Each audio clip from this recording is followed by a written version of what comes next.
Next, we are going to discuss the Aztec or the Mexica, and as with the Maya, we're going to discuss one of their precursor civilizations first. Little is known about the Toltecs prior to their arrival in central Mexico. Scholars speculate that they may have been a satellite population of Teotihuacan that was used to protect their northern border. What we do know is that the Toltecs created the first conquest state, based largely on military power, and they extended their political influence from the area north of modern-day Mexico City to Central America.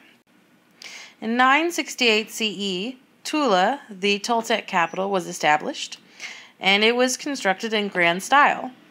Although the population of Tula never reached the levels of classic period Teotihuacan, the Toltec capital dominated central Mexico. Toltec decoration had a more warlike and violent character than the decoration of earlier Mesoamerican cultures, supporting the conquest state. Two chieftains or kings apparently ruled the Toltec state together. Evidence suggests that this division of responsibility eventually weakened Toltec power and led to the destruction of Tula. Sometime after 1000 CE, a civil war ensued that further weakened the state, and around 1156 CE, northern invaders took over Tula. After its destruction, a centuries-long process of cultural and political assimilation produced a new Mesoamerican political order based on the urbanized culture and statecraft of the Toltecs, the Aztec. The Mexica, more commonly known as the Aztec, were among the northern peoples who pushed into central Mexico in the wake of the collapse of Tula. At first, the Aztecs served their more powerful neighbors as serfs and mercenaries. As their strength grew, they relocated to small islands near the shore of Lake Texcoco and began the construction of their twin capitals, Tenochtitlan and Tlatelolco, around 1325 CE. You can see these cities here on the map. The combined population of Tenochtitlan and Tlatelolco and the cities and hamlets of the surrounding lakeshore was approximately 500,000 by 1500 CE. For comparison, the population of London circa 1500 was between 50,000 to 100,000 people. Although initially the Aztec were clan-based, they would transition into a more monarchical system.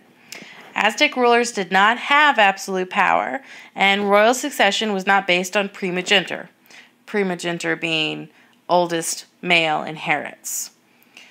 A council of powerful aristocrats selected new rulers from among male members of the ruling lineage.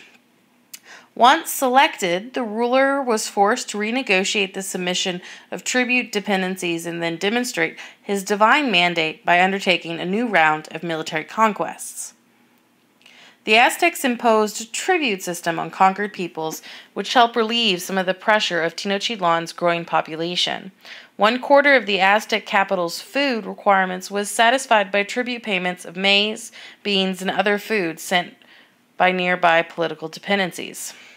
The Aztec also demanded cotton cloth, military equipment, luxury goods like jade and feathers, and sacrificial victims as tribute. As the power of the ruler and the aristocracy grew, the authority of kinship-based clans declines. As a result, social divisions were accentuated. These alterations in social organization and political life were made possible by Aztec military expansion. The top of the social hierarchy was the Huaytolotoni, or the emperor, followed by the Pipiltin, comprised of priests and the warriors and nobles. The next class was the Masulatin, merchants and artisans, as well as land-owning peasants. There was a specialized class of merchants who controlled long-distance trade, and they're called the Poteca. They often provided essential political and military intelligence for the Aztec elite. Essentially, they're merchants who are also spies. Although merchants became wealthy and powerful as the Aztec expanded their empire, they were denied the privileges of the high nobility, which was jealous of its power. Something we'll see happening a lot in various civilizations during this time period. The last class was the Mayenques, landless peasants, and the slaves, Toctin. Some commoners were able to achieve some social mobility through success on the battlefield or by entering the priesthood, but the highest social ranks were always reserved for hereditary nobles. Slavery among the Aztecs was personal, not hereditary, meaning a slave's children were not slaves. Often, someone would either sell him or herself into slavery, or a person would become a slave due to punishment for a crime they committed, or because they were a war captive. Most Aztec gods had a dual nature, both male and female, so using our WAP vocabulary, that means that they were dualist.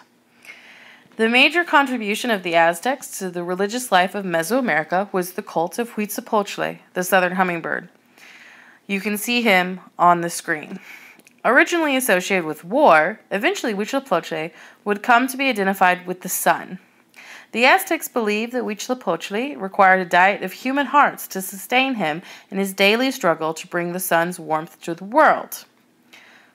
This is why they sacrificed so many people. I mean, if the god controlling the sun needed human hearts, you would give it to him.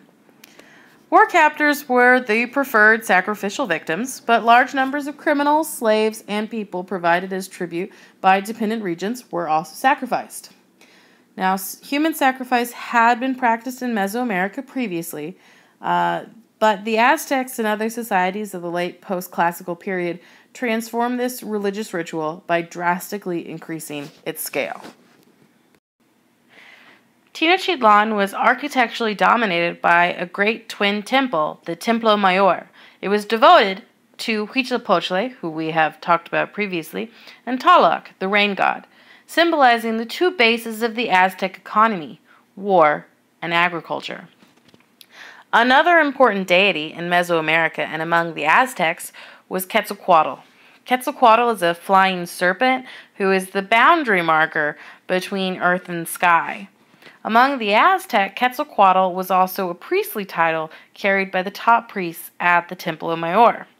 Now, in this painting you see on the screen, you can see a rendition of an Aztec temple, as well as priests performing human sacrifice. Just like the Maya, the Aztec had a calendar that was connected to the rituals of their religion. Their calendar was composed of 18 20-day months. The image in the slide is of the most famous Aztec calendar, the Aztec sunstone.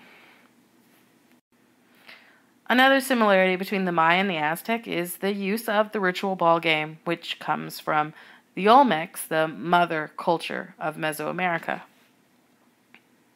The Aztec themselves freely admitted that when they migrated to the area around modern-day Mexico City, that they were uncivilized, and they borrowed heavily from the Toltec culture, who in turn had borrowed heavily from the culture of Teotihuacan.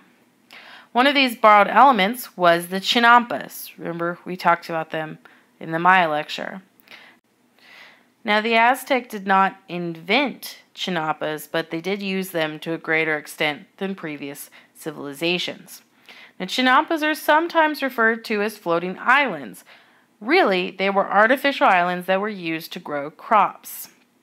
These islands had very high crop yields, with up to 7 crops a year, and this would ultimately allow the Aztec to maintain such a high population in Tenochtitlan. As you can see on the image here, this area is the Chinampas. Remember, Tenochtitlan has 500,000 people, and there's just not enough land for the Aztec to feed everybody. So combined with the tribute system, the Chinampas allowed the Aztecs to feed their population. One thing the Aztec were particularly good at was city planning. Tenochtitlan was connected to the mainland by causeways leading north, south, and west of the city. These causeways were interrupted by bridges that allowed canoes and other traffic to pass freely. You can see them here on the map. The bridges could be pulled away if necessary to defend the city. And then the city itself was interlaced with various canals, so that all sections of the city could be visited either on foot or via canoe. The city also had 2 aqueducts made out of terracotta, which provided fresh spring water. The organization of the city even surprised the Spanish when the Spanish arrived. And in fact, this image is from the arrival of the Spanish. So what happened? Well, the Spanish arrived. In 1519, Hernan Cortes will show up in the Aztec Empire and bring about the end of this very impressive empire. But we'll talk more about that in the next 6 weeks.